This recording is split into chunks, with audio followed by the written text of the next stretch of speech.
Hi ಎಲ್ಲೋ ನಮಸ್ತೆ ಸ್ನೇಹಿತರೆ, ಎಲ್ರಿಗೂ ಕೂಡ ಮತ್ತೊಮ್ಮೆ ನಿಮ್ಮ ಯೂಟ್ಯೂಬ್ ಚಾನಲ್ಗೆ ಪ್ರೀತಿಯ ಸ್ವಾಗತ. ಹೊಸ KS ನೋಟಿಫಿಕೇಶನ್ ಯಾವಾಗ ಆಗುತ್ತೆ ಅಂತೇಳಿ ತುಂಬಾ ಜನ ಆಸ್ಪಿರೆಂಟ್ಸ್ ಕೇಳ್ತಾ ಇದ್ರೆ, ನೋಡಿ 384 KS ನೋಟಿಫಿಕೇಶನ್ ವಿಷಯದಲ್ಲಿ ಏನೇನೆಲ್ಲ ಆಗಿದೆ ಅನ್ನುವಂಥದ್ದು ನಿಮಗೆ ಗೊತ್ತಿದೆ. ಇಲ್ಲಿವರೆಗೂ ಕೂಡ ಇನ್ನೂ ಬಗೆಹರಿದಿಲ್ಲ, ಇನ್ನೂ ಕೂಡ ಮೇನ್ಸ್ ರಿಸಲ್ಟ್ ಅನೌನ್ಸ್ ಆಗಿಲ್ಲ. ಕೋರ್ಟ್ ಅಲ್ಲಿ ಕೇಸ್ ನಡೀತಾ ಇದೆ ಈ ಒಂದು ನೋಟಿಫಿಕೇಶನ್ ರಿಲೇಟೆಡ್. ಒಟ್ಟಾರೆ ಈ ಒಂದು ಬೆಳವಣಿಗೆಗಳ ನಡುವೆ ಹೊಸ KS ನೋಟಿಫಿಕೇಶನ್ ಪಾಸಿಬಲ್ ಇದೆಯಾ ಅನ್ನುವಂಥದ್ದು ನೋಡೋದಾದ್ರೆ, ಈಗಾಗಲೇ ನಿಮ್ಗೆ ಗೊತ್ತಿದೆ. ಸೊ ಇನ್ನು 400ಕ್ಕೂ ಹೆಚ್ಚು ಇದೆ ಅನ್ನುವಂಥದ್ದು ಪೋಸ್ಟ್ಗಳು. ಅದರಲ್ಲಿ ಎಷ್ಟು ಆರ್ಥಿಕ ಇಲಾಖೆಯಿಂದ ನಮೂದನೆ ಸಿಗುತ್ತೆ, ಏನ್ ಮಾಡ್ತಾರೆ ಅನ್ನುವಂಥದ್ದು ಇನ್ನೂ ಯಾವುದು ಸ್ಪಷ್ಟವಾಗಿ ಅಧಿಕೃತವಾಗಿ ಮಾಹಿತಿ ಇಲ್ಲ. ಬಟ್ ಸದ್ಯಕ್ಕೆ ಈ 384 ಮುಗಿಯೋವರೆಗೂ ಕೂಡ, ಅಂದ್ರೆ ಇದು ಕಂಪ್ಲೀಟ್ ಆಗೋವರೆಗೂ ಪ್ರೊಸೆಸ್, ಹೊಸ ನೋಟಿಫಿಕೇಶನ್ ಅಂತೂ ಮಾಡುವಂತ ಸಾಧ್ಯತೆ ಇಲ್ಲ. ಒಟ್ಟಾರೆ ಸಮಥಿಂಗ್ 300 400 ಒಟ್ಟಿನಲ್ಲಿ ಎಷ್ಟೋ ಇದೆ, ಅದು ಸ್ಪಷ್ಟವಾಗಿ ಗೊತ್ತಿಲ್ಲ. ಅಷ್ಟರಲ್ಲಿ ಎಷ್ಟು ಮಾಡ್ತಾರೆ ಹೊಸದಾಗಿ ನೋಟಿಫಿಕೇಶನ್ ಅನ್ನುವಂಥದ್ದು ಅಧಿಕೃತವಾಗಿ KPSC ಇಂದಾನೆ ಅದು ಮಾಹಿತಿ ಸಿಗಬೇಕು. ಬಟ್ ಈ ನೋಟಿಫಿಕೇಶನ್ ಅಷ್ಟು ಈಸಿಯಾಗಿ ಈಗ ಮುಗಿಯುತ್ತಾ ಇರುವ ಅನ್ನುವಂಥದ್ದು ಇನ್ನೂ ಕ್ಲಾರಿಟಿ ಇಲ್ಲ. ಯಾಕೆ ಅಂತಂದ್ರೆ, ಒಂದು 56% ರಿಸರ್ವೇಶನ್ ಇದ್ರ ಮೇಲೆ KS ಮೇಲೆ ಅದು ಏನೋ ರೋಸ್ಟರ್ ಮಾಡಿದ್ರು. ಸೊ ಅದ್ರ ಮೇಲೆ KAT ಅಲ್ಲಿ ಈಗ ಆದೇಶ ಆಗಿ ಅಲ್ಲಿ ಆಮೇಲೆ ಹೈಕೋರ್ಟಿಗೆ ಬಂದು, ಈಗ ಹೈಕೋರ್ಟ್ ಅಲ್ಲಿ ಕೂಡ ವಿಚಾರಣೆಗಳು ನಡೀತಾ ಇದೆ, ಇನ್ನು ಬಾಕಿ ಇದೆ. ಹಾಗಾಗಿ ಇದು ಮುಗಿಯೋವರೆಗೂ ಹೊಸ ನೋಟಿಫಿಕೇಶನ್ ಮಾಡೋದಕ್ಕೆ ಸಾಧ್ಯವಿಲ್ಲ. ಅಂಡ್ ಇನ್ನೂ ಒಂದು ವಿಚಾರ ಅಂತಂದ್ರೆ, ಮೇನ್ಸ್ ರಿಸಲ್ಟ್ ಬಗ್ಗೆ ಇವತ್ತು ನಾಳೆ ಅಂತೇಳಿ ಎಲ್ಲ ಡಿಸ್ಕಷನ್ ನಡೀತಾ ಇದೆ. ಬೇರೆ ಬೇರೆ ಟೆಲಿಗ್ರಾಮ್ ಗ್ರೂಪ್ಗಳಲ್ಲಿ ಬೇರೆ ಬೇರೆ ರೀತಿ ಚರ್ಚೆ, ನಾಳೆ ಬರುತ್ತೆ, ನಾಡಿದ್ದು ಬರುತ್ತೆ ರಿಸಲ್ಟ್, ಇದೇ ತಿಂಗಳು ಎಲ್ಲ ನಡೀತಾ ಇದೆ. ಒಟ್ಟಿನಲ್ಲಿ ರಿಸಲ್ಟ್ ಬರೋದು ಬಿಡುವಂಥದ್ದು ಅದು ಗೊತ್ತಾಗುತ್ತೆ. ಅಂದ್ರೆ ಕಳಿಸ್ತಾರೆ ಪ್ರಸ್ತಾವನೆಗೆ, ಅದು KPSC ವೆಬ್ಸೈಟ್ ಅಲ್ಲಿ ಮಾಹಿತಿ ಸಿಗುತ್ತೆ. ಬಟ್ ಕನ್ನಡ ಮಾಧ್ಯಮದ ಆಸ್ಪಿರೆಂಟ್ಸ್ಗಳಿಗೆ ಪ್ರಶ್ನೆ ಪತ್ರಿಕೆ ದೋಷದಲ್ಲಾದಂತ ಸಮಸ್ಯೆ ಅದು ದೊಡ್ಡ ಮಟ್ಟದಲ್ಲಿ ಅವರಿಗೆ ಹಿನ್ನಡೆ ಆಯಿತು. ಈಗ ಇಮಿಡಿಯೇಟ್ ಆಗಿ ಇನ್ನೊಂದು ನೋಟಿಫಿಕೇಶನ್ ಅಂದ್ರೆ ಖಂಡಿತವಾಗಿ ಎಲ್ರಿಗೆ ಹೆಲ್ಪ್ ಆಗುತ್ತೆ ಅದರಿಂದ. ಬಟ್ ಈ ನೋಟಿಫಿಕೇಶನ್ ಅಲ್ಲೂ ಕೂಡ ಇನ್ನೂ ಬಗೆಹರಿಯದಂತ ಕಾನೂನು ತೊಡಕುಗಳಿದೆ. ಇದಿನ್ನೂ ನಾಳೆ ಹೈಕೋರ್ಟ್ ಅಲ್ಲಿ ಸರ್ಕಾರದ ಪರ ಅಥವಾ KPSC ಪರ ಆದ್ರು ಮತ್ತೆ ಅಭ್ಯರ್ಥಿಗಳು ಇನ್ನು ಸುಪ್ರೀಂ ಕೋರ್ಟ್ ವರೆಗೂ ಫೈಟ್ ಮಾಡ್ತಾರೆ. ಅದನ್ನ ಯಾವ ಹಂತಕ್ಕೆ ಹೋಗಿ ನಿಲ್ಲುತ್ತೆ ಅನ್ನುವಂಥದ್ದು ಈಗಲೇ ನಮಗೆ ಕ್ಲಾರಿಟಿ ಸಿಗಲ್ಲ. ಅಂಡ್ KS ಅನ್ನುವಂಥದ್ದು ಏನಿದೆಯಲ್ಲ, ತುಂಬಾ ಜನ ಆಸ್ಪಿರೆಂಟ್ಸ್ಗಳು ವರ್ಷಾನುಗಟ್ಲೆ ಶ್ರಮ ಪಟ್ಟು ಓದುವಂತ ಒಂದು ಹುದ್ದೆ.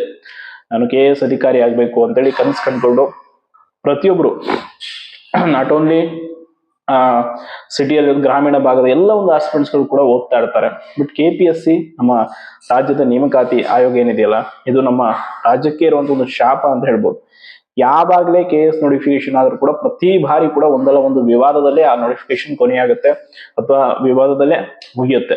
ಲೈಕ್ ಪ್ರತಿ ಬಾರಿ ನೀವು ನೋಡಿದಿರ, KS ನೋಟಿಫಿಕೇಶನ್ ಯಾವಾಗೆಲ್ಲ ಮಾಡ್ತಾರೆ ಅವಾಗ ಏನಾದ್ರು ಒಂದು ಅಕ್ರಮ ಆಗುತ್ತೆ, ಇಲ್ಲ ಮೇನ್ಸ್ ಅಲ್ಲಿ ಏನಾದ್ರು ಸ್ಕ್ಯಾಮ್ ಮಾಡ್ತಾರೆ, ಇಂಟರ್ವ್ಯೂ ಅಲ್ಲಿ ಏನಾದ್ರು ಆಗುತ್ತೆ, ಇಲ್ಲ ಕ್ವಶನ್ ಪೇಪರ್ ಸಮಸ್ಯೆ, ಹಿಂಗೆ ನಡೀತಾನೆ ಇದೆ. ಬಟ್ ಇದು ಸುಧಾರಿಸಬೇಕು ಅನ್ನುವಂಥದ್ದು ನಮ್ಮ ಒಂದು ಬಯಕೆ. ಪ್ರತಿ ವರ್ಷ UPSC ರೀತಿ KS ಕೂಡ ನೋಟಿಫಿಕೇಶನ್ ಆಗ್ಬೇಕು. ಆಗ ರಾಜ್ಯದಲ್ಲಿ ಓದ್ತಾ ಇರುವಂತ ಆಸ್ಪಿರೆಂಟ್ಸ್, ಎಸ್ಪೆಷಲಿ ಈ KS ಹುದ್ದೆಯನ್ನ ಕನಸನ್ನ ಕಂಡು ಓದ್ತಾ ಇರುವಂತ ಪ್ರತಿಯೊಬ್ಬರಿಗೂ ಕೂಡ ಒಂದು ಬೆಲೆ ಸಿಗುತ್ತೆ. ಅಂಡ್ ಒಂದು ಟೈಮ್ ಟೇಬಲ್ ಫಿಕ್ಸ್ ಆಗ್ಬೇಕು ಅಂತ ಈ ಹಿಂದೆಯಿಂದಲೂ ಕೂಡ ಬೇಡಿಕೆ ಇದೆ.